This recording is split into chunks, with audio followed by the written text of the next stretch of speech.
aquí Alberto, vamos a añadirlo. Estamos, como todos sabéis, en una charla más de BIPI. Hoy tenemos de invitado a Alberto Mesa, que lo voy a presentar.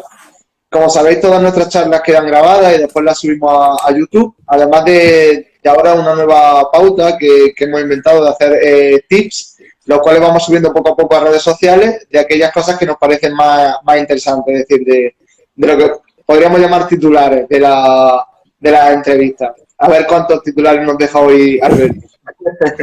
Mucho. Bueno, pues os presento. Hoy tenemos a Alberto, que al igual que otros entrevistados, pues tengo el placer de haber compartido con él 4 años de carrera y de amistad, podemos decir. Alberto es, por tanto, dietista nutricionista, es máster en biomedicina y especialización en genética y nutrigenómica, y actualmente es investigador en inmunología molecular en el Charité de Berlín. Por lo cual es un placer para todos los que estáis asistiendo a esta charla poder escuchar la conversación con él, porque estamos un auténtico crack que, como otros muchos españoles, ha tenido que emigrar a Alemania, pero bueno, algún día lo repescaremos.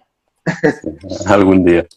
Gracias, Gabri, por la presentación. No es para tanto, ni mucho menos, pero bueno, es un placer para mí estar aquí y bueno, no sé cómo va la dinámica de la charla, pero vamos a ir hablando y las preguntas que tengan, pues las respondemos al final.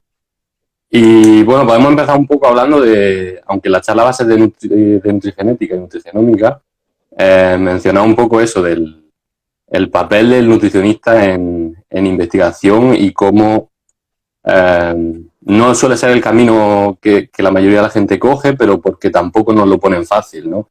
Tanto en la carrera como los condiciones que podemos estar después cuando salimos de la carrera, porque nutrición parece que solo va a enfocar una cosa, pero estudiamos mucho más allá de eso. Y bueno, quizás se nos iría una charla entera hablando de eso, de bueno, las oportunidades que podemos tener en España o no podemos tener. Pero bueno, creo que es importante, creo que está creciendo cada vez el papel del nutricionista en investigación se le da más relevancia. Y creo que es muy importante tenerlo en cuenta, igual que tenemos en cuenta a biólogos, a farmacéuticos, creo que es algo muy importante. Yo de este punto querría añadir que vuestro papel es fundamental para... Ay, creo que han perdido la conexión, Alberto. ¿Ahora bien, Alberto? Sí. Vale, ha vuelto. Perfecto. Yo quería decir que creo, como nutricionista que me dedico a la nutrición clínica o a la nutrición deportiva, pero al pie del cañón, es decir, en la consulta delante del paciente, tengo que realzar vuestro papel, ya que sin vosotros esto no sería posible. Que hoy a un paciente le podamos decir que el huevo no aumenta el colesterol porque la fracción del colesterol del huevo no es absorbible, es gracias a vosotros, a esos nutricionistas que habéis incorporado al mundo de la investigación y que nos podéis trasladar esa información a los nutricionistas que luego se la trasladamos a los pacientes. Con lo cual, aunque haya pocas oportunidades, es muy importante el papel fundamental que vosotros jugáis. Sí, totalmente. Gabri, estoy teniendo problemas con la conexión. No sé si soy yo o si alguien puede...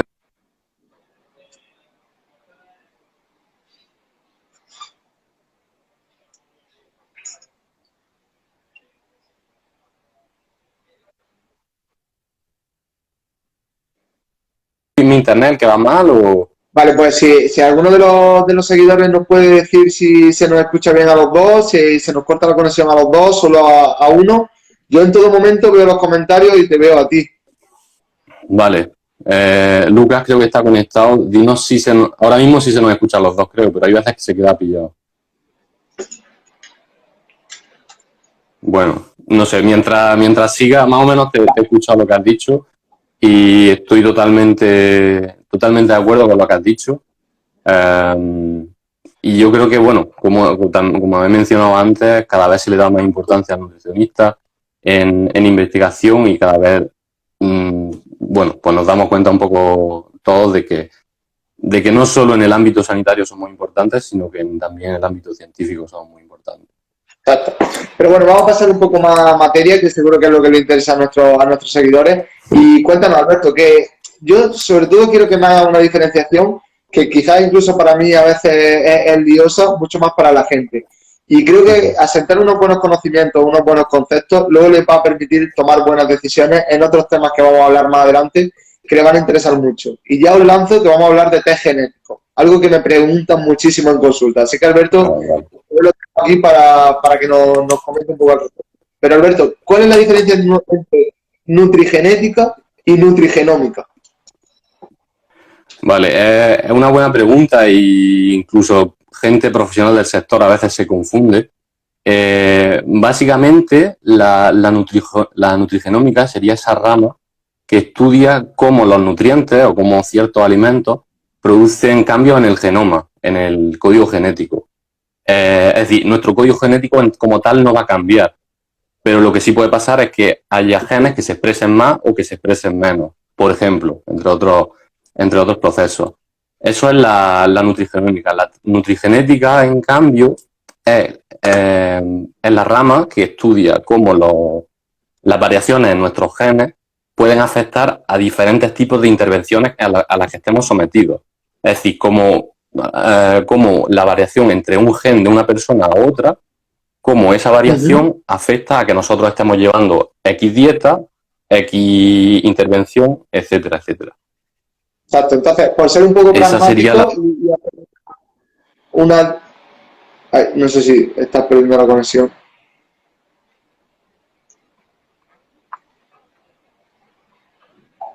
A ver, te decía, Alberto, que por ser un poco pragmático y llevar esto a un ejemplo práctico, podemos decir que la nutrigenética al final va a estudiar cómo, según los genes que yo tengo, puedo digerir o me pueden sentar mejor o peor los alimentos, por decirlo de algún modo. Por decirlo de algún modo, sí, se podría. Los test genéticos, si tuviesen validez, que en algunos casos sí sabemos que tienen más, ahora tú nos contarás, precisamente sí. Lo que estudian es, pues, según, por ejemplo, mi gen de metabolizador de la cafeína, que sí que tiene más evidencia, puede darme información acerca de cómo yo voy a digerir la cafeína. Y en cambio la nutrigenómica va un poco más en la línea, por hacer un ejemplo, en lo que algunos gurús del mundo de la oncología quieren hacer con la alimentación, aunque esto no sea real, que es con la nutrición evitar el cáncer. Digamos que a través de X alimentos voy a evitar que se exprese el gen que me va a generar el cáncer, aunque digo, esto no es real. ¿Sería ese un buen ejemplo? Totalmente, está perfectamente bien explicado y con un muy buen ejemplo y es así totalmente, no podría añadir nada, así que muy bien. Genial. Y bueno, ¿qué nos puedes decir pues sobre las enfermedades que hay relacionadas con la nutrición? Es decir, ¿qué importancia tiene estudiar la base genética de las enfermedades para luego hacer un buen abordaje nutricional? Vale, eso es también es buena pregunta porque no solo es importante el estudio de la nutrigenética como tal, que se centra más en tipos de intervenciones, en dietas, como ya he dicho, sino también es muy importante saber la base genética de enfermedades relacionadas con la nutrición, como puede ser obesidad, diabetes, porque en base a esa información, en base a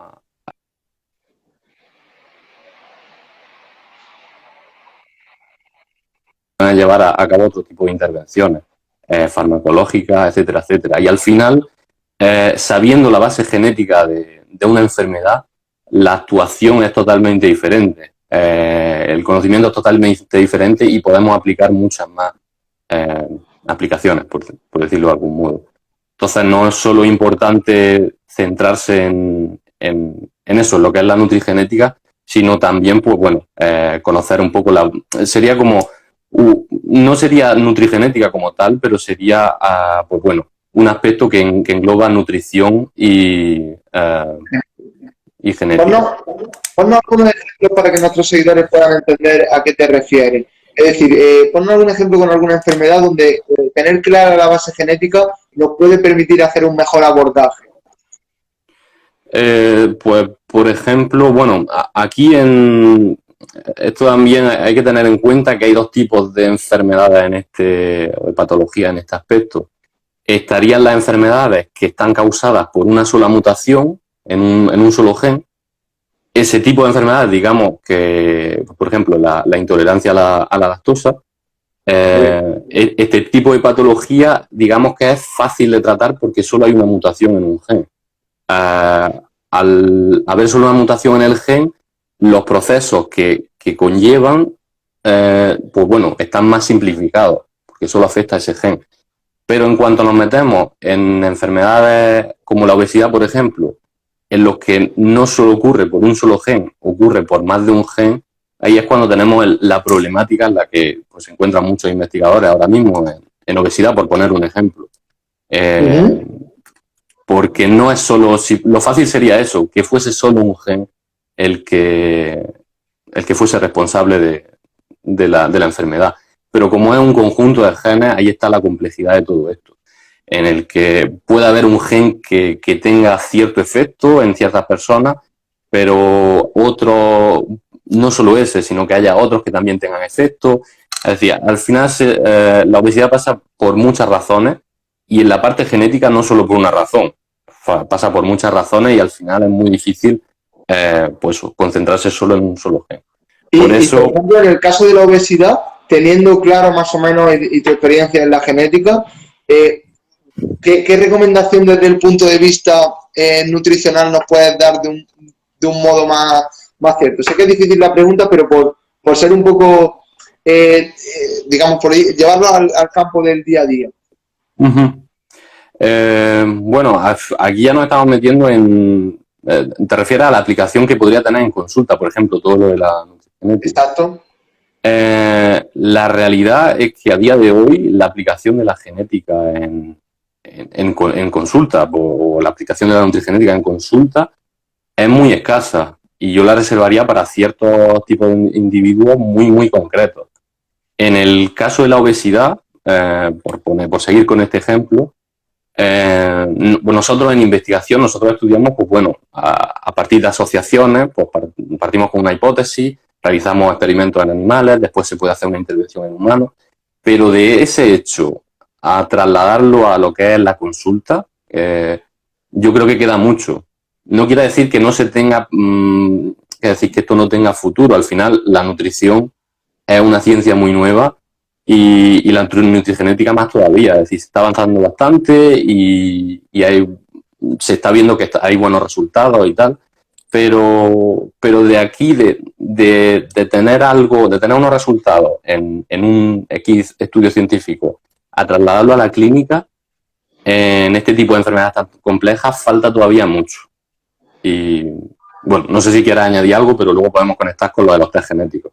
Sí, bueno, ahora más adelante hablaremos de los test genéticos, que estoy seguro que a muchos de los seguidores les importa, pero un poco realzar tu mensaje, que hay que ser cauto en este aspecto, que aunque la genética pues, está avanzando mucho en el campo de la investigación, llevarlo todavía a la nutrición aplicada pues es complejo, y más que complejo hay falta de información todavía para poder hacer un abordaje nutricional claro.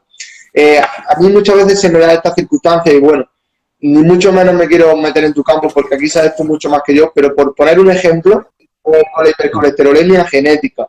Es decir, muchas veces el paciente tiende a confundir cuando viene con un diagnóstico de hipercolesterolemia genética y piensa que es el colesterol, digamos, dietético el que le está afectando negativamente.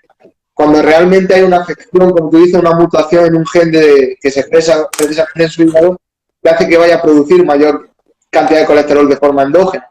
Con lo cual ahí sí podría haber una aplicación clara, que es, por mucho que modifiquemos el colesterol dietético, no vamos a conseguir mejorar tu hipercolesterolemia sin la utilización de una estatina o de alguna farmacología particular. Claro, totalmente. Y aquí también creo que es importante transmitirle a la gente que bueno, la base genética es muy importante, pero que no se nos puede olvidar el factor ambiental, lo que es el estilo de vida. Esto nosotros dos lo sabemos, que es una discusión siempre de cuánto es el tanto por ciento que equivale a la genética, cuánto es el tanto por ciento que equivale al estilo de vida. En mi opinión, no sé, tú puedes dar tu opinión ahora, en mi opinión es muy difícil establecer un porcentaje. Creo que hay una sinergia. Pero a día de hoy, si tuviésemos que hablar de obesidad, por ejemplo, le daría un peso más importante al factor del estilo de vida. Claro. Pero evidentemente, como hemos hablado antes, en cuanto se sepa pues la base genética de la que se sustenta la obesidad, por ejemplo, se podrán hacer intervenciones mejores, se podrán hacer herramientas mejores. pero aún así no hay que restarle nunca importancia, sobre todo en este aspecto, al estilo de vida y al factor ambiental. Y yo aquí tengo una frase que utilizo mucho con mis pacientes. Hoy no sé si será la primera vez que la voy a hacer pública en una charla que se va a publicitar, que es que la genética predispone, pero el ambiente es lo que determina. Es decir, para mí esto lo explica todo. No sé en qué porcentaje actúa cada uno, pero la genética me va a predisponer a algo. Ahora, el ambiente es el que finalmente va a determinar que tenga ese algo. Yo puedo tener una predisposición genética a ser obeso, pero estoy seguro, y a día de hoy, como tú bien dices, no te sé decir dónde tendría que actuar fehacientemente, pero sí estoy seguro que si mi ambiente, de las opciones de comida que yo me rodeo, del estilo de vida que yo me rodeo es bueno, al final no voy a ser al menos tan obeso como estaba en mi código genético serlo. Sí, totalmente. Ahí estoy totalmente de acuerdo contigo y creo que falta mucho más. Sin embargo, te voy a pedir que juguemos un poco a ser adivino. Si tuvieras que decirme dónde crees tú que va a estar la intervención nutricional en un futuro en ese paciente obeso, ¿qué dirías? Es decir, ¿apostarías más por dietas bajas en grasa, por dietas bajas en carbohidratos, dietas con un mejor ajuste? No sé. Dime tú qué crees, qué intuyes que puede pasar. ¿Puedes repetir? Se me ha ido la última parte. La de me queda en por qué apostaría. Vale, te decía que si tuviésemos que jugar a ser un poco adivino y tener ya, digamos, sobre la mesa esa base genética de la obesidad, en el abordaje nutricional, ¿tú por qué apostarías? ¿Qué crees que sería o que va a ser más eficiente? Entendiendo que luego cada caso individual tendrá una solución u otra. Pero ¿dónde crees tú que va a estar más la clave a la hora de afrontar en un ambiente en el ambiente a la persona obesa? ¿Qué factores van a ser más importantes? Es una buena pregunta y no sé siquiera si sabría responderla de forma concreta, pero es una buena pregunta porque tenemos tantísima información y de tanto tipo que es tan variada que es difícil como decantarse por decir va a ser por aquí. Ese también es el tema con la obesidad. No es solo que podamos atacar desde un fondo. Se puede atacar desde el metabolismo de los lípidos, de los hidratos de carbono. Se puede jugar con la hormona de la saciedad. En mi caso, en el pasado, cuando estuve trabajando con genética, fue más relacionado con la activación del tejido adiposo marrón.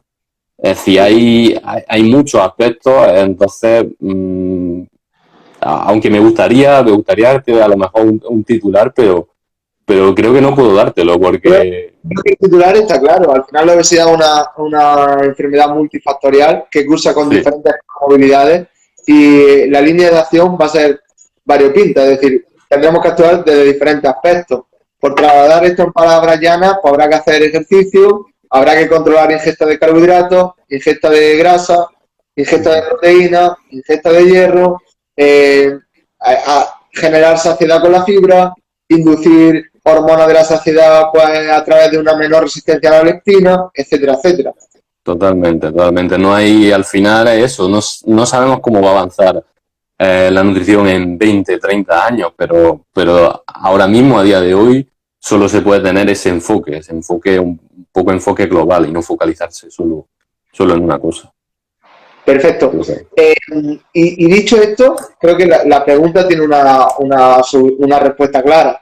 ¿Tú crees que merece la pena invertir, y te hablo no de invertir dinero a nivel privado, sino a nivel institucional en investigación en este campo? Sí, totalmente.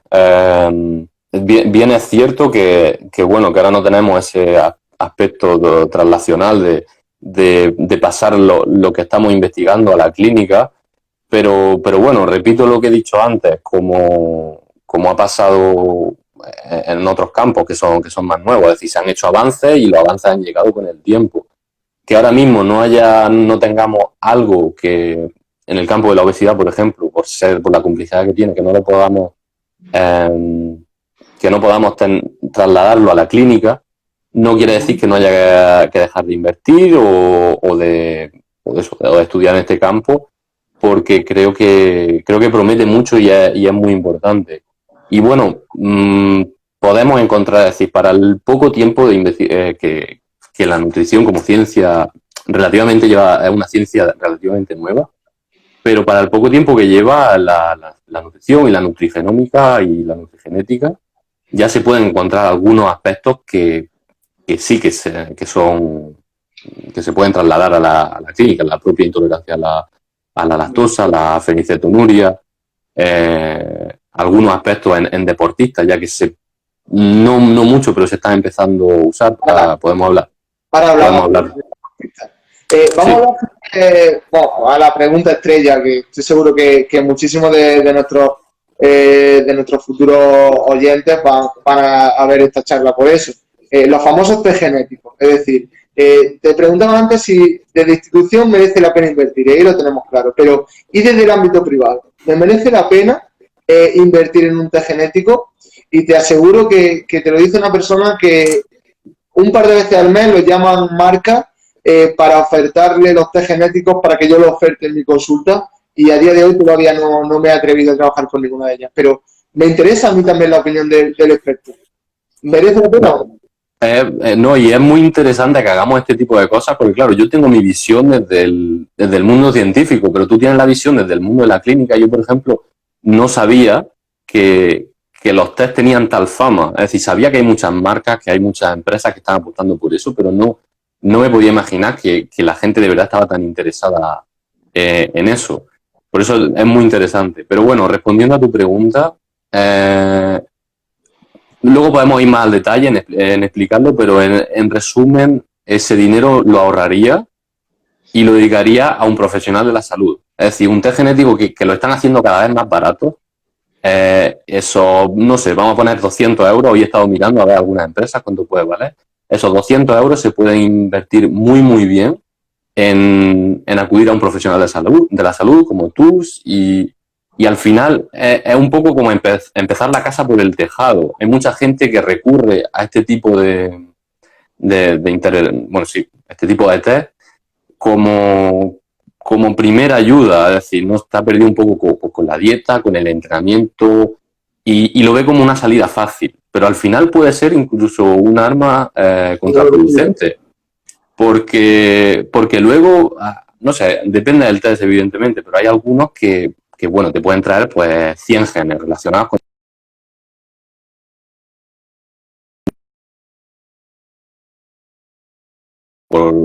porque al final la variación genética que se está estudiando en ese test no sea la más, no tenga suficiente evidencia. ¿Me escuchas? Sí, Alberto, perfectamente. Vale, es que se ha perdido, vale, sigo. Y puede ser eso, puede ser malo por darte mala información, o luego por crearte no falsas expectativas, pero una falsa... Sí, exactamente. Así que, bueno... Me gustaría puntualizar, Alberto, porque nosotros estamos poniendo y estamos dando a entender que puede haber cierto futuro en los test genéticos, porque estoy seguro de que lo hay. Yo también tengo mi visión clara y sé que el futuro de la nutrición son los test genéticos, pero quiero hacer una puntualización aquí, porque como tú bien decías, cada vez se están haciendo test más baratos. Si nosotros estamos dando... A ver, creo que se te corta la conexión. Ahora sí, ¿verdad? Ahora sí te escucho. Ahora, repite. Me estás dando la opinión sobre los test genéticos. Te digo que si estamos dando cierta probabilidad al éxito de los test, es el test bien realizado, es decir, test en los cuales la forma de obtención de la muestra implica ARN, es decir, no test de saliva, ni test que se hacen con una prueba de sangre en el dedo, ni nada de esto, porque ahí es que no tiene sentido ninguno. A mí muchas veces me presentan pacientes informes de test en consulta, los cuales se han hecho con un método de obtención que ya no tiene evidencia per se, porque no se ha podido extraer prueba de su genoma por la propia obtención de la muestra. Entonces, sí, está claro que si estamos dando un pequeño, digamos, rigor a que puedan funcionar o no, hablamos de test genéticos con buen fundamento científico y que se están haciendo bajo unas premisas de calidad. Totalmente, porque es que hay test genéticos que se están vendiendo, que se venden por internet y que los puedes hacer tú desde tu casa si quieres. Te haces tú un test genético y ahí, pues bueno, puede haber contaminación, puede haber lo que quieras, y evidentemente eso no tiene la misma validez. Pero aún así, hablando de test genéticos con validez, incluso eso, pues bueno, como hemos dicho, puede ser un arma de doble filo y en mi opinión, por eso, por un poco por concluir, ese dinero que tampoco, que si lo piensas, tampoco es barato, porque mucha gente se echa las manos a la cabeza de lo que vale un nutricionista, pero bueno, esos test, pues, creo que un test barato ronda los 200 euros. Entonces... Y Alberto, dentro de que, bueno, de que puede tener cierta validez cierto o no, yo creo que la clave aquí está en qué genes se estudian. Hay genes que sí que se tiene mucha más evidencia, por ejemplo, como tú bien decías, el de la lactasa, el de la cafeína, el gen clock. Sí. Dime tú un poco, que en este sentido sabes mucho más que yo, ¿de qué genes sí nos podemos fiar más? Es decir, ¿qué información a día de hoy es más fiable? ¿En qué sentido hay más evidencia? Vale, eso era otro tema que sí que quería hablar contigo, porque es que al final, bueno, todo depende en el campo que lo enfoquemos, pero realmente tener, bueno, cada uno debería, si alguien hace un test genético, cada uno debería informarse por su cuenta por las variaciones genéticas o por los genes que se están estudiando, porque luego dentro de cada gen que se está estudiando, pues tenemos muchísimas variaciones. El tema está en la evidencia que tienen esas variaciones. Hay algunos estudios epidemiológicos que miran nada más que las correlaciones, y eso es suficiente para una empresa para hacer una prueba con esa variación. Si hay una relación entre la enfermedad y entre el gen y la enfermedad, pues ya está, la es válido.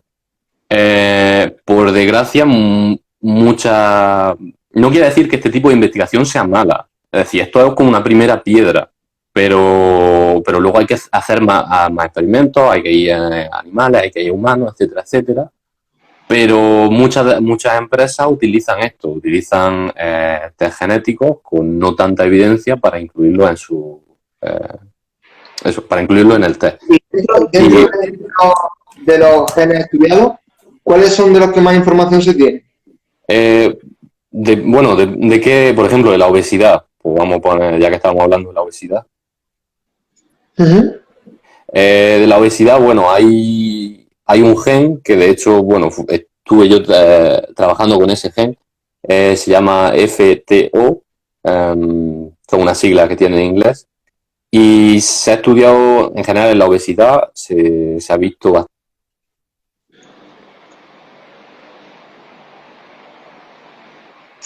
que no sé, que a veces se obtienen resultados un poco contradictorios.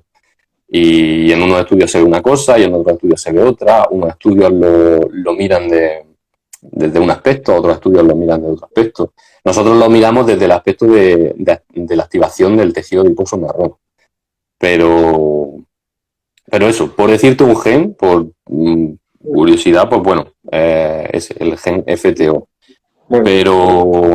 Pero bueno, a día de hoy, de los únicos genes de los que podemos tener así evidencia de que esto es así es para las enfermedades monogénicas, como hemos hablado antes.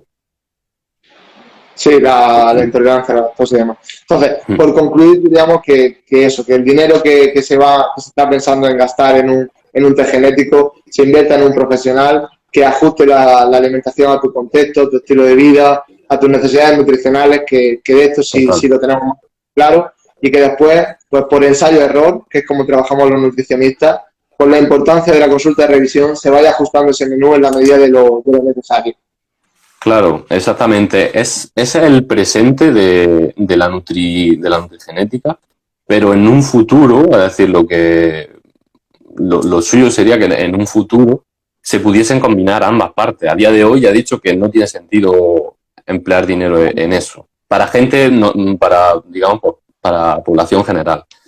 Pero en un futuro, pues bueno, hay muchas situaciones, tú lo podrás saber mejor. Hay situaciones en consulta en los que no todo se puede explicar, o bueno, como tú has dicho, ensayo-error, hay que ir probando, hay que ir pues informándose, llegará a lo mejor el punto en el que con un test genético a lo mejor no vaya a ser definitivo, pero a lo mejor es una gran ayuda. Y en base a eso Claro. podemos trabajar. Ese es el objetivo más a corto plazo que la nutrigenética, en el sentido de la obesidad, se podría tener. Pero Y bueno, del deporte, Alberto, ¿qué sabemos en el deporte? el deporte quizás me parece uno de los aspectos más interesantes a tratar en el campo de la nutrigenética, porque al final, bueno, tú que trabajas con deportistas, hay que llevarlo todo al milímetro y hay que tener muchísimos parámetros en cuenta. Entonces, ¿por qué no la genética?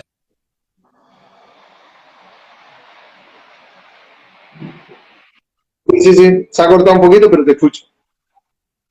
Decía eso, que al ser los deportistas unas personas a los que la nutrición se le tiene que adaptar muy al milímetro, pues bueno, tener la genética o algunos genes en concreto, tenerlos en cuenta sería importante.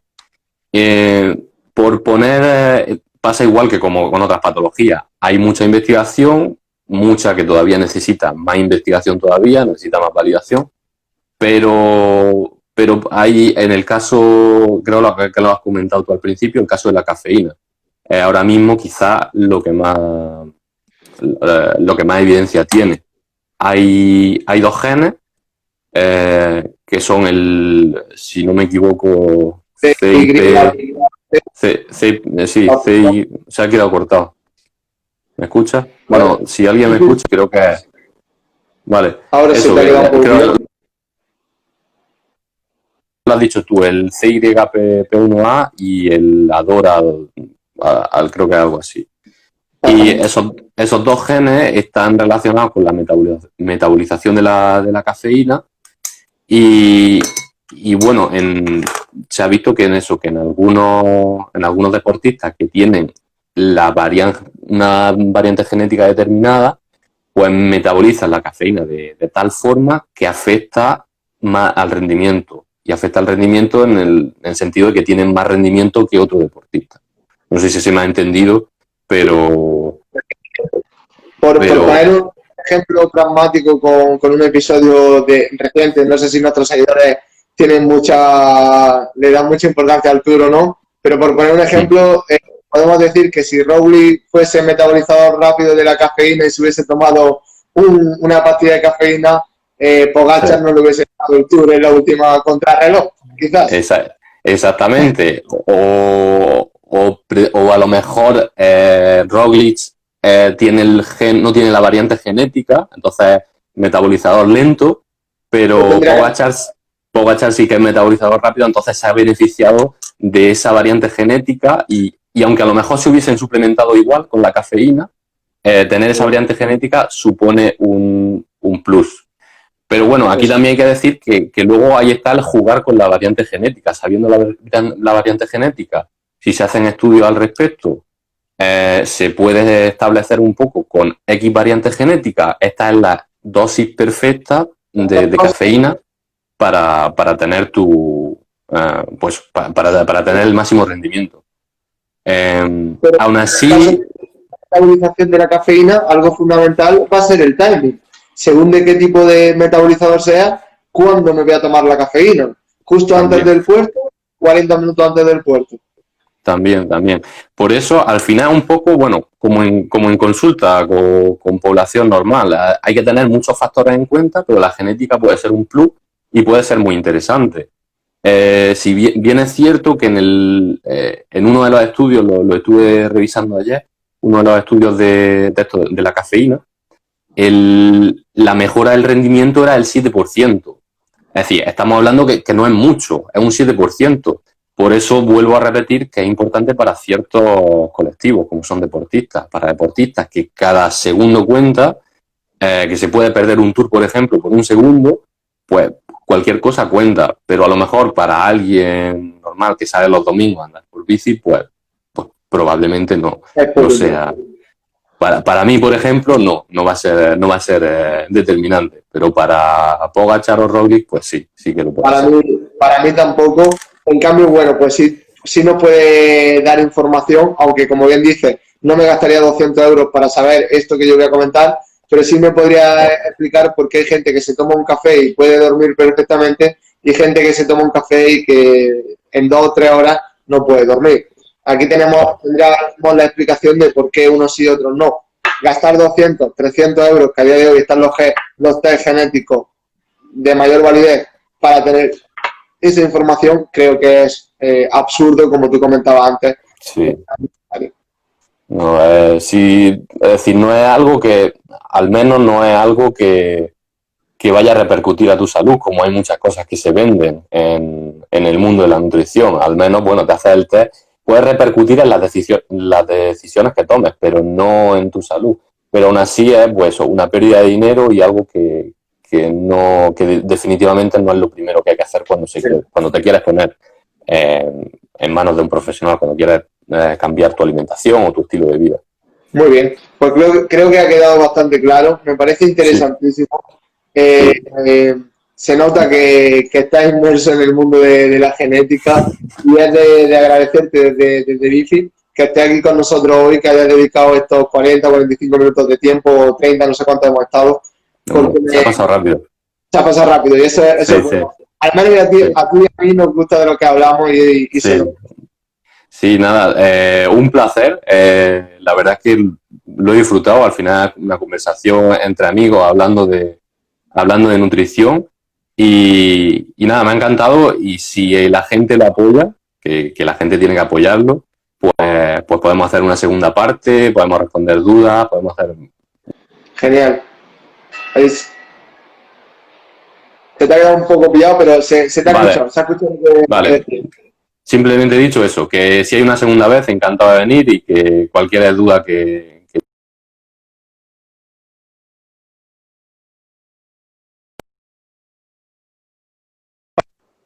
A ver si se conecta. Vale. A ver si lo podemos despedir dignamente. Sí, al menos, sí. Que nada, con esto concluimos, creo, ¿verdad? Sí, perfecto. Nada, darte las gracias, decir que Alberto nos está atendiendo desde muchos kilómetros y por eso puede ser que la conexión no sea buena. De intermediador. Muchísimas gracias, Alberto, y lo dicho, si la gente quiere dejar sus comentarios, hacérnoslo llegar por directo, te lo haremos llegar a ti. Y si están tan interesados como para hacer una segunda vez, que ya te digo, las charlas luego en YouTube se ven bastante, te avisaremos para hacer otra entrevista, otra conversación, como tú bien has dicho, porque al final es eso, y seguir disfrutándola. Yo encantado. Cuando queráis, aquí estoy, ¿vale? Y un placer y muchas gracias por invitarme. Gracias a ti, Alberto. Gracias, chao, un saludo. Adiós.